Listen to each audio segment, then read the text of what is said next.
Module K, on style and briefs. We're going to take a look at some of the stylistic things that you need to think about at this point in your writing process. Remember the acronym PASS that we talked about a few weeks ago? Well, you've guessed it, we're on to the last S, which stands for style.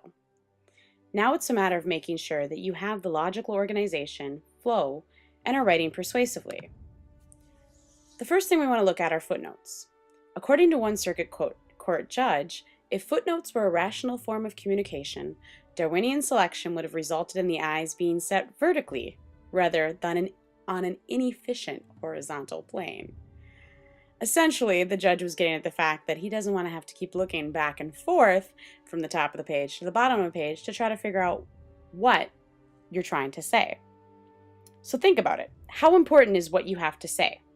If it's that important, then put it in the text. If it's not that important, then just leave it out. Some judges will say none at all. Never ever use footnotes. I say use very, very sparingly. Be very deliberate about your use of footnote. Now, when it comes to citations, you have to keep in mind that the judge is busy, so you have to make it easier for her.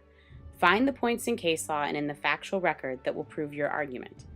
Pin cite, and always cite to the record. Do not make unsupported factual assertions. Remember, the judge, or her clerk, does not want to have to do your job, so be sure to effectively cite case law and demonstrate how it supports the position that you want. If you have good authority, there's no reason to string cite.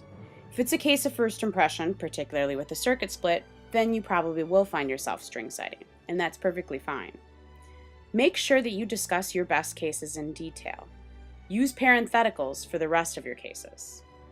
In explaining your best cases, use key facts and reasoning that you will later argue make your case analogous to, distinguished from, or controlled by the precedent case.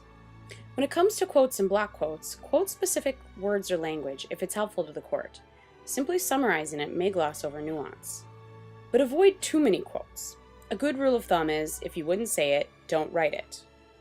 Use long block quotes minimally. Save quotes for rare occasions when the opinion's language is just so juicy and on point that you could not say it better or more concisely yourself. And always be sure to introduce with a statement as to why you're quoting the material. You want to give the judge a reason to read it. You gain credibility when the quote actually says what you say it'll say.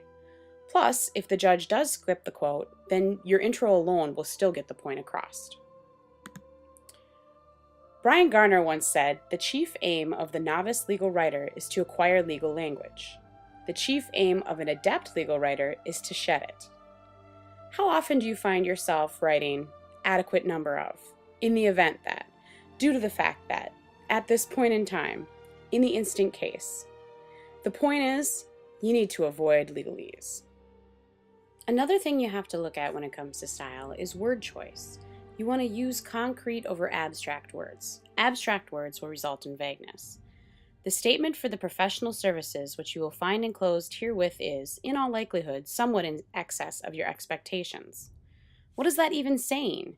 It should be, the bill I'm sending you with this letter is probably higher than expected. Get to the point. Use familiar instead of unfamiliar words. Please elucidate that point before termination of your lecture.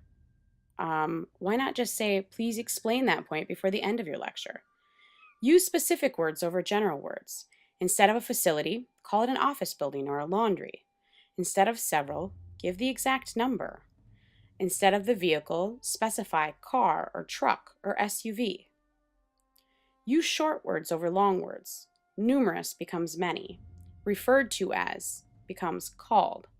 Implement becomes do. And avoid sexist language. Make it plural, use second person, or even the passive voice instead.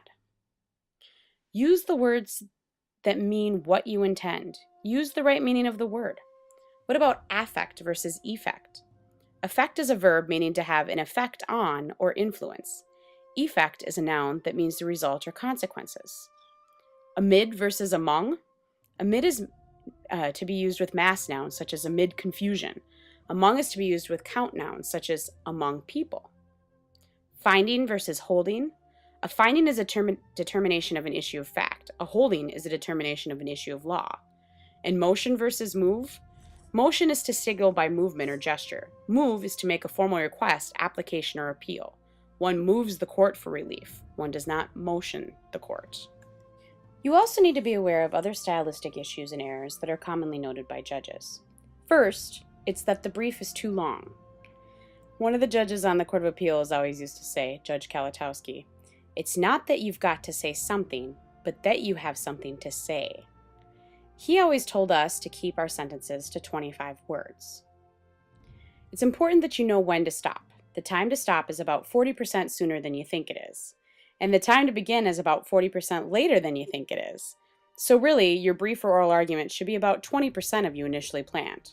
Tell your story in that 20%. In a recent survey of members of the legal profession, including judges, all ranked clarity and concision as the two most essential elements of good writing. Second, another criticism is that the brief has too many issues. Third, it's that it has too many citations. Only use the key authority on important points. Fourth, that there are a misstatement of a case or the misstatement of a rule. Fifth, that there are actual factual errors. And sixth, that the brief uses bombastic language. You don't want to try to be too colorful. Exaggerated words will detract. No clearly should be in your brief. Don't include adverbs, and don't include snide, phony deference, such as "this esteemed chamber." I once had a brief that spent 3 pages complaining about how a motion for a word extension was denied.